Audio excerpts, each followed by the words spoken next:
Bom dia, senhores. Primeiramente, eu queria desejar um feliz Dia das Mães para todas aquelas que tenham batalhado na educação e da criação de seus filhos, nessa missão tão importante para o desenvolvimento da humanidade. E quero também pedir aos senhores que se inscrevam em nosso canal, caso queiram contribuir para o desenvolvimento do canal. É só clicarem no link que será disponibilizado logo abaixo desse vídeo. E quero também pedir aos senhores que façam comentários ou sugestões para os próximos vídeos. Tanto é que esse vídeo, o tema desse vídeo de hoje, é uma sugestão de nossos telespectadores. Eu queria agradecê-lo por essa sugestão. O tema de hoje será a teoria da co-culpabilidade de Zaffaroni. Nós vamos utilizar as seguintes referências bibliográficas: Eugênio Real Zaffaroni, José Henrique Piangeli, Manual de Direito Penal Brasileiro, Parte Geral, segunda edição, São Paulo, editora RT, 1999, página 611. Outra obra, Eugênio Raul Zaffaroni, Direito Penal Brasileiro, Rio de Janeiro, Renavan, 2006, páginas 43 e 50. Gregory Moura, do princípio da culpabilidade no direito penal. Niterói, editora Ímpetus, 2006, página 1. E Alexandre Salim e Marcelo André de Azevedo, Direito Penal, parte especial, parte geral, nós vamos utilizar. Nós vamos utilizar a parte geral, sexta edição, Salvador, editora Jus Podvi, 2017, páginas 326 a 329. Então, o que seria essa teoria da culpabilidade de Zaffaroni? Zaffaroni é um autor argentino que entende que a sociedade, o Estado também pode ser responsabilizado pela prática do crime. Por exemplo, quando não ofereça condições sociais, ou seja, uma pessoa que sempre viveu em situação de miserabilidade, sem saneamento básico, sem acesso à educação, nunca teve apoio do Estado. Caso ela cometa, por exemplo, um crime patrimonial de furto, segundo essa teoria, ela teria direito a uma atenuante genérica, prevista no artigo 66 do Código Penal. Estabelece que a pena poderá ser ainda atenuada em razão de circunstância relevante, anterior ou posterior ao crime, embora não previsto expressamente em lei. Então, tratar-se-ia de uma atenuante genérica, diante da própria omissão do Estado em fornecer condições dignas de existência à pessoa que cometeu o crime. Então vamos lá, as lições. Qual culpabilidade?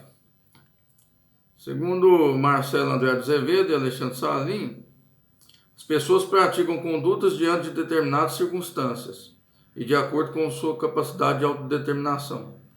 Esta, por sua vez, é moldada durante a vida e, portanto, sob interferências sociais. Com efeito, como a sociedade organizada não consegue garantir a todos os homens as mesmas oportunidades, acaba por gerar aos menos favorecidos um menor âmbito de autodeterminação, condicionado por causas sociais, conforme as lições de Zaffaroni e Pirangello. De sorte que a sociedade contribui para o delito e deverá arcar com sua parcela de culpa. Então, segundo a teoria, havendo essa omissão do Estado, haveria uma diminuição da capacidade de autodeterminação do indivíduo. Ou seja, a pena, nesse caso, ela merecia ser reduzida, até mesmo com fundamento no artigo 66 do Código Penal. É importante ressaltar também que essa teoria da culpabilidade não se trata de excludente de culpabilidade, segundo a decisão dos tribunais superiores. Por outro lado, nossos tribunais já têm utilizado como uma circunstância atenuante genérica prevista no artigo 66 do Código Penal. Ou seja, ela vai incidir na segunda fase da dosimetria da pena, segundo o artigo 68. A primeira fase são as circunstâncias judiciais, do artigo 59. Culpabilidade, antecedentes, conduta social, personalidade, motivo, consequências, comportamento da vítima. Segunda fase são a análise das circunstâncias atenuantes e agravantes. E a última fase, casos de aumento e diminuição. É importante ressaltar que a aplicação, caso a pena seja aplicada no mínimo legal, a aplicação dessa atenuante genérica não pode reduzir a pena aquém do mínimo legal, segundo o entendimento de nossos tribunais superiores. Então vamos continuar com as lições. Gregório de Moura, ele sustenta que a culpabilidade é uma meia-culpa da sociedade, consubstanciada em um princípio constitucional implícito da nossa Carta Magna, o qual visa promover menor reprovabilidade do sujeito ativo do crime em virtude de sua posição de hipossuficiência e abandono pelo Estado, que é inadimplente no cumprimento de suas obrigações constitucionais para o cidadão, principalmente no aspecto econômico.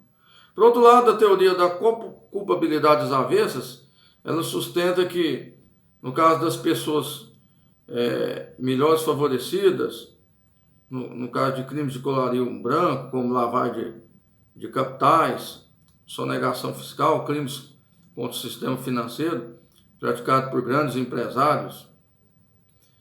Nesse caso, a culpabilidade às avessas, qual culpabilidade às avessas? Nesse caso, a pena ela deveria ser, no caso, agravada, diante da melhor capacidade de autodeterminação do sujeito ativo. Nesse caso, segundo essa teoria da culpabilidade às avessas, que já foi cobrado inclusive em prova oral do concurso para o Ministério Público do Estado do Paraná, a pessoa que tem melhores condições de vida, mais estrutura social, acesso pleno à educação, ou seja, uma pessoa criada por uma família mais abastada, sempre frequentou as melhores escolas, nesse caso ela mereceria uma culpabilidade maior, que poderia ser mesmo praticada na própria primeira fase da dosimetria penal, no que tange a circunstância judicial culpabilidade. Ademais, agora vamos estudar a vulnerabilidade, que não se confunde com a culpabilidade. Seletividade e vulnerabilidade.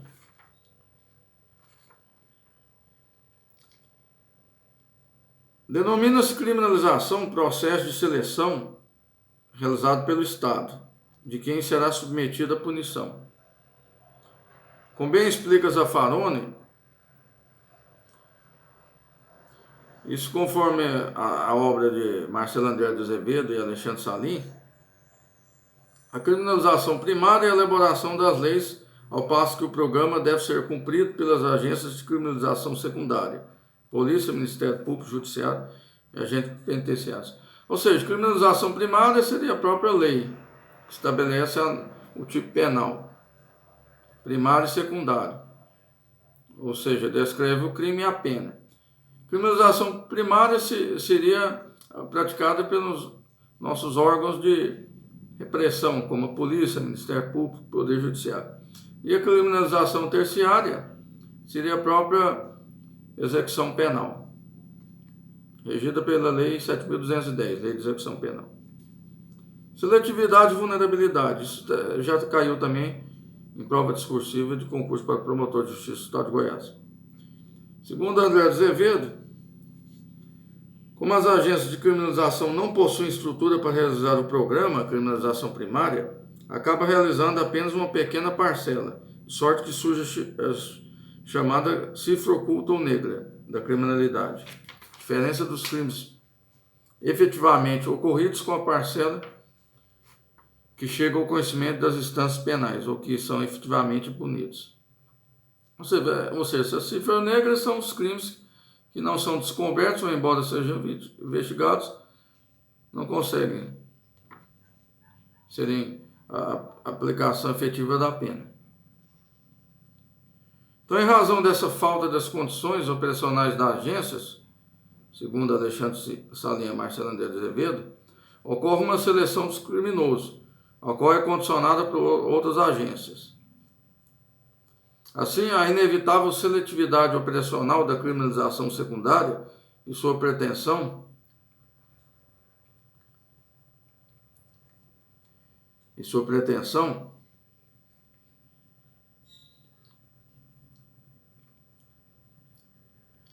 ou seja, vamos voltar aqui ao raciocínio. Assim, a inevitável seletividade operacional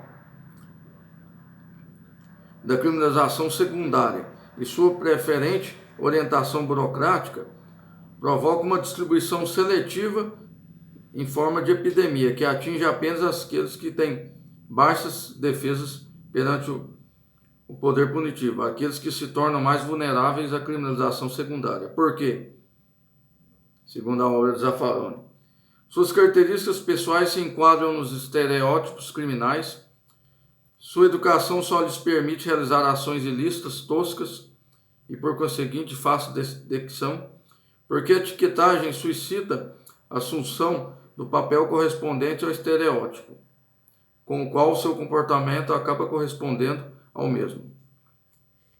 Então, quer dizer que, geralmente, o nosso sistema penal ele é dirigido às pessoas, em regra, infelizmente, as pessoas vulneráveis, as pessoas que não têm condições sociais, as pessoas que moram em favelas. Então, a criminalidade primária, feita pelo legislador, já é dirigida para atingir essa parte da população que sofre, infelizmente, a etiquetagem, a rotulagem de criminoso. Como, por exemplo, pessoas que moram em favelas, prostitutas, mendigos, pessoas negras também que vivem em favelas, também são vítimas dessa criminalização, seja primária e secundária, como por exemplo, a própria criminalização secundária realizada pela polícia, ou seja, as pessoas que são abordagens, geralmente, em ocorrências policiais, possuem essas características. As pessoas também que são viciadas em drogas, moradores de rua, mendigos. Então, geralmente, esse contexto de pessoas vulneráveis, elas acabam sendo o foco da repressão policial, que seria a criminalização secundária. Então, a pessoa, segundo a lição de Zaffaroni, a pessoa que se amolda a um estereótipo não precisa fazer grande esforço para que se colocar em uma situação de vulnerabilidade, posição concreta do risco da criminalidade, já que se encontra em um estado de vulnerabilidade, segundo também as lições de Marcelo André de Azevedo e Alexandre Salinha. Com efeito, o estado de vulnerabilidade será mais alto ou mais baixo, consoante a correspondência com o estereótipo for maior ou menor. Quem, ao contrário, não se enquadrar em um estereótipo, deverá fazer um esforço considerável para posicionar-se em situação de risco de criminalização, de vez que provém de um estado de vulnerabilidade relativamente baixo. Então, como por exemplo, um rico empresário, as pessoas que vivem nos melhores bairros de uma cidade, as pessoas ricas, dificilmente elas vão sofrer os efeitos da criminalização primária, né, que é a aplicação da lei penal, e secundária, por estarem em uma posição de vulnerabilidade muito baixa. Tanto é que essas pessoas dificilmente são abordadas pela polícia em suas ações rotineiras. Por outro lado, as pessoas pobres que vivem na periferia, em bairros carentes, elas sofrem, por serem mais vulneráveis, elas sofrem as maiores consequências da criminalização secundária, ou seja, a abordagem policial, a busca a pessoal, por estarem em posição de vulnerabilidade, como os exemplos citados: prostitutas, mendigos, moradores de ruas, pessoas que vivem em favelas, pessoas negras também que vivem em bairros menos favorecidos, também são vítimas dessa criminalização secundária, por serem, felizmente, rotuladas como criminosos. Então, esses seriam alguns exemplos das pessoas que são vulneráveis ou não. Então, para concluir o assunto, a culpabilidade seria uma atenuante genética que incidiria na segunda fase da aplicação da pena, caso houvesse uma menor culpabilidade do agente. Como, por exemplo, a pessoa que nunca teve condições de educação, saúde, sempre viveu em favela, caso cometa um crime patrimonial, ela mereceria essa atenuante genérica, prevista no artigo 66 do Código Penal, uma vez que o Estado foi omisso em oferecer melhores condições de vida para essa pessoa. Por outro lado, a culpabilidade às avessas seria, por exemplo, majorar a pena base, no que tange a circunstância judicial culpabilidade, por ter, por exemplo, um empresário que sempre teve melhores condições de vida, sempre teve as melhores oportunidades, ou seja, poder ter uma capacidade de autodeterminação maior no que tange a evitar a prática de crimes de colarinho branco, tais como lavagem de capitais, crimes contra o sistema financeiro, crimes contra a ordem tributária. Então essa seria a culpabilidade às avessas. Por outro lado, a vulnerabilidade seria os efeitos da criminalização primária e secundária. Ou seja, quanto mais vulnerável for a pessoa, como por exemplo mendigos, moradores de rua, pessoas viciadas em droga, maiores seriam os efeitos da aplicação da criminalização primária e secundária, por serem essas pessoas rotuladas como criminosos.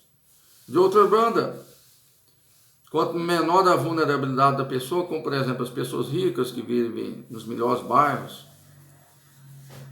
que descendem das famílias mais tradicionais da cidade, como por exemplo os ricos empresários.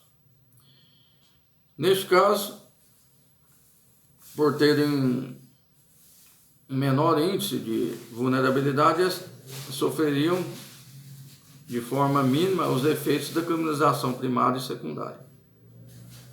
Então, eram essas considerações que eu tinha a fazer aos senhores. Eu queria que os senhores, caso tenham gostado do vídeo, é só dar um like. Caso queiram fazer sugestões, estamos à disposição para novos temas. Tanto é que o tema de hoje foi feito com base em uma sugestão feita por um dos nossos telespectadores. Queria agradecer novamente essa sugestão. Peço também que se inscreva no nosso canal. Muito obrigado pela atenção de todos. Bom dia.